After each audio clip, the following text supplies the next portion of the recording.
This channel does not promote any violent, harmful, or illegal activities. All content provided by this channel is meant for an education purpose only.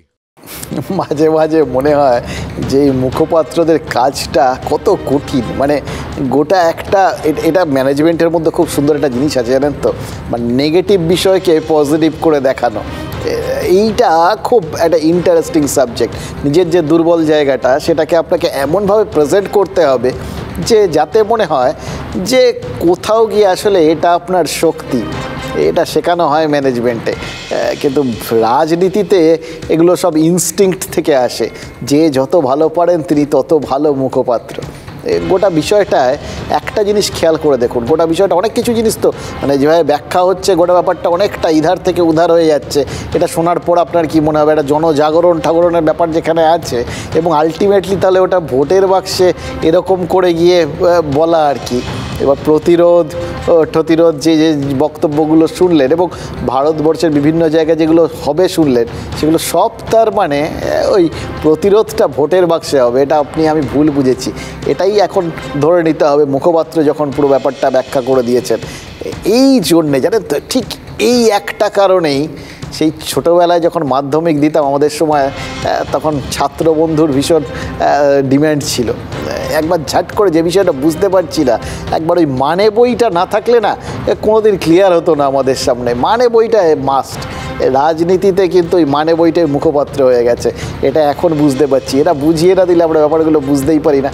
কিন্তু এই গোটা ব্যাপারটা বোঝানোর মধ্যে, বোঝানো তো সবসময় সহজ করে দেয় ব্যাপারটা, মাঝে মধ্যে কি জটিলও করে দেয়। মানে দেখুন, একটু খেয়াল করে দেখুন, এই যেটা গোটা ব্যাপারটা দাঁড়ালো, বিভিন্ন পক্ষ থেকে বিভিন্ন জিনিস যেগুলো বোঝানো হচ্ছে, এভাবে পুরো বিষয়টায় অভিযুক্তদের বিরুদ্ধে কি ব্যবস্থা হচ্ছে বা ব্যবস্থা নেওয়া হচ্ছে না কেন, এই রকম বিষয়গুলোর থেকে তদন্তকারীদের কিভাবে মোকাবিলা করা হবে সেদিকে ঘুরে যাচ্ছে না।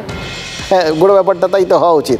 এই যে রাজ্যপাল বললেন বা এমনি রাজ্য পুলিশের ডিজিও বললেন যে যারা হামলাকারী, যারা আইন ভেঙেছে তাদের বিরুদ্ধে ব্যবস্থা নেওয়া হবে, কেউ পার পাবেন না। এবার সেটা কেন এখনও পার পাচ্ছেন বা এখনও কেন হচ্ছে না ব্যবস্থা? জল্পনা অবধি গিয়ে গ্রেফতার হয়েছেন জল্পনা, বা ওই বিভিন্ন যারা এরকম করেছিলেন তাদের জল্পনা। যদিও কয়েকজন আবার আমাদের ক্যামেরার সামনে বাইট টাইটও দিয়েছেন, বলেছেন কীভাবে তারা প্রতিরোধ গড়ে তুলেছিলেন। প্রতিরোধ করা তো অন্যায় না, হয়তো সেই বিষয়টাই তারা বোঝাতে চেয়েছেন আর কি। কিন্তু সেইখান থেকে গোটা বিষয় তদন্তকারীদের কিভাবে মোকাবিলা করা হবে সেদিকে যে ঘুরে যাচ্ছে, তাতে কি ইডির ওপর চাপ তৈরি হচ্ছে না? আর সেই চাপ মোকাবিলাতেই বোধহয় এখন ইডিকে ঘন ঘন হোমওয়ার্ক করতে, জানেন তো। এবং হোমওয়ার্ক শুধু করা না, স্পেশাল টিউশনও নিতে হচ্ছে। এবার তার সঙ্গে সঙ্গে বিশেষ বই টইও কিনতে হচ্ছে, এক্সট্রা বই আর কি। একটা বইতে হচ্ছে না, বিভিন্ন লেখকের বিভিন্ন বই টইগুলো কিনতে হচ্ছে। খেয়াল করে দেখুন, যে বৈঠকগুলো হয়েছে তার প্রত্যেকটার মধ্যে এই গোটা ব্যাপারটা এখন একটা মনস্তাত্ত্বিক একটা লড়াই শুরু হয়ে গেছে। মানে যেটা বুঝলাম যে কোথাও গিয়ে এই যে শোভনদেব চট্টোপাধ্যায়, এই যে অসিতবাবু, এদের যে বক্তব্যগুলো, ইভিন মুখ্যমন্ত্রীও যা বলছেন, সেগুলো আসলে একটা পাল্টা মানসিক চাপটা নিজেদের ওপর থেকে প্রতিপক্ষর দিকে ঠেলে দেওয়ার একটা চেষ্টা রয়েছে। এবং যেটা কুণাল ঘোষ বললেন সেটার মধ্যে থেকেও বিষয়টা পরিষ্কার। টেনশন লেনে কা নেই দেনে কা হ্যাঁ, ওই হিন্দি সিনেমায় ডায়লগ থাকে না, সেগুলো মাঝে মধ্যে বাস্তব জীবনের সাথে এত অসম্ভব ভালো খাপ খেয়ে যায় না। এই সমস্ত জায়গায় ওরকম ডায়লগ দেওয়ার চান্স, আমরা সাধারণ মানুষ তো খুব একটা চান্স পাই না ডায়লগ দেওয়ার। যেদিন পেয়ে যাই দিয়ে দিই আর কি। আজকে মনে হচ্ছে এই অ্যাপ্রোপ্রিয়েট জায়গা, এটা অনেক দিন ধরে স্টকে ছিল, দিয়ে দিলাম আপনাদের। কিন্তু দেখুন, বাকি ইডি অফিসাররা তারাও তো এই একই স্কুলে পড়াশুনো করেছেন না। মানে এরকম জিনিস, এরকম সমস্যায় কি তারা কখনো পড়েননি? নিশ্চয়ই পড়েছেন। রাজনীতিকদের পেছনে দৌড়ে দৌড়ে তো তাদের যুক্তর সুক্তালাক হয়ে যাচ্ছে। মানে রাজনীতিকরা কি করতে পারেন সেটা তারা নিশ্চয়ই জানেন। আর সেই জন্য তাদের ওপর চাপটা আসছে দেখলে তারাও কি কোথাও গিয়ে একটা মনস্তাত্ত্বিক চাপ তৈরি করার চেষ্টা করছেন না? মানে যে চাপ তাদের দিকে আসছে তারাও কি ফিরিয়ে দেওয়ার চেষ্টা করছেন না?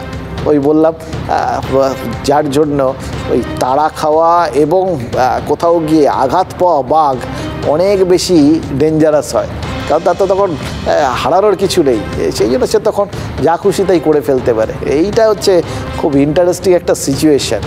আরও একটা জিনিস ইন্টারেস্টিং আছে, ভাবুন তো, জনতার হকের পাওনা, তা সে চাকরি হোক বা রেশনই হোক, সেগুলো যারা চুরি করেছেন বলে অভিযোগ, তাদের বিরুদ্ধে তদন্ত হচ্ছে। আর সেই তদন্ত যারা করছেন, সেই তদন্তকারীদের মোকাবিলার টোটকা, সেটাও এরকম প্রতিরোধ তত্ত্ব বলে সামনে চলে আসছে, এবং সেটাতেও এগিয়ে দেওয়া হচ্ছে সাধারণ মানুষকেই।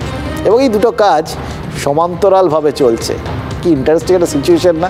এর ফাঁকে আপনি আমি কি করছি? আমরা গোটা বিষয়টা বোঝার চেষ্টা করছি, আর সেই কথাগুলোই বলছি, যে কথাগুলো না বললেই নয়।